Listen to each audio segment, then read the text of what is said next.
It's 10:48 p.m. These are the notes of Robert Butts. This is Seth Speaks, Chapter 4, The Nature of Personal Reality, Part 8. Let's begin. Jane had spoken for Seth at a deliberate pace throughout the delivers in a rather dry voice. Her trance had been good. This proved to be the end of the bookwork for the evening. Seth came through with 5 additional pages of material for Jane and me, however, and the session ended at 11:45 p.m. This is session 621 on October 16th, 1972. It's 9:40 p.m. on a Monday. Seth spoke through Jane 5 times last week. On Monday and Wednesday evenings, he furnished material on this book, plus some personal material for us, discoursed at length Tuesday night in ESP class, spoke briefly Friday afternoon to a visiting editor from Time magazine, subject Freudian psychology, and on Saturday evening talked informally to a group of our friends about daily life in Italy during the time he had been a minor pope in the 4th century AD. Reincarnation-wise, Seth had first mentioned his papal experience in an ESP class in May 1971. See Chapter 22 of Seth Speaks. I made just a few notes on the Saturday night material after our guest left. We've been discussing current population problems when Seth came through to tell us that in the 4th century, infanticide, at least to his knowledge, had been quite common. Before a child was baptized, it was considered to be the property of its parents, who could do with it as they wished with no stigma attached. Surplus children, who would have been an impossible burden upon the economy of the times, its housing, food supply, etc., were simply killed before baptism. Once the child was baptized, however, he became a sacred being possessing a soul and the right to life. Seth added that our records of those early centuries are confused as far as the church, baptism, and children are concerned.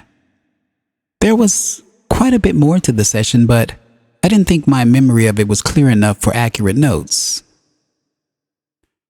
Now we begin the session. Good evening again.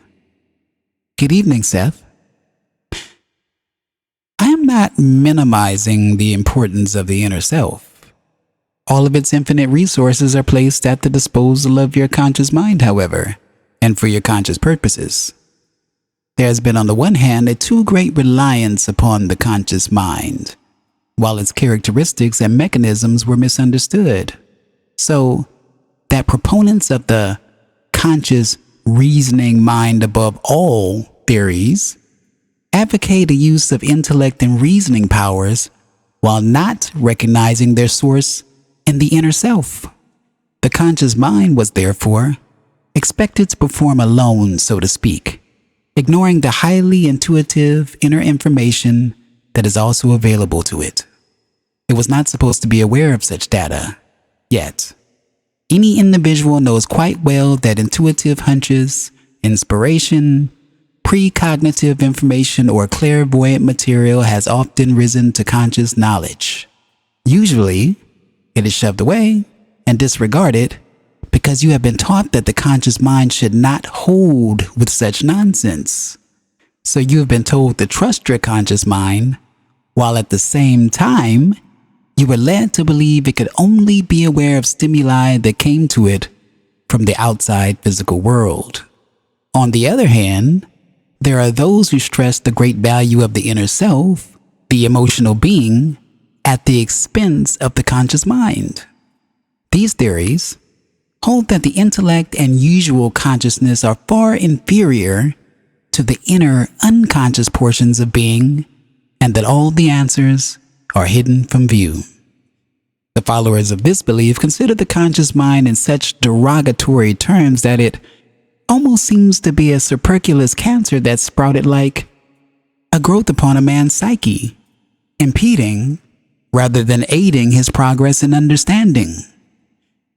Both groups ignore the miraculous unity of the psyche, the fine natural inner workings that exist between the so-called conscious mind and the so-called unconscious. The incredibly rich interaction as each gives and takes. This marks the end of Chapter 4. Seth speaks the nature of personal reality. Part 8. Let's talk about it. So here Seth is emphasizing the importance of both the conscious mind and the inner self, highlighting how they work together in a unified way. He criticizes two extreme viewpoints.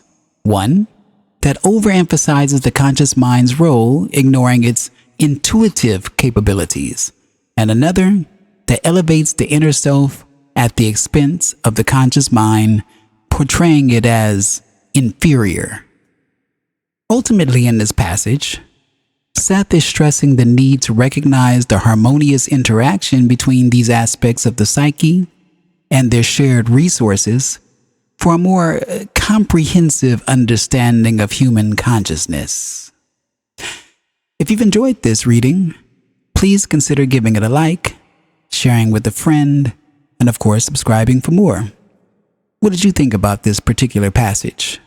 I thought the prelude was quite interesting about the children. Leave it in the comments below. Thank you for watching. Thank you for listening. I'm Tony Victory, a wolf uncaged. Until the next time, thank you.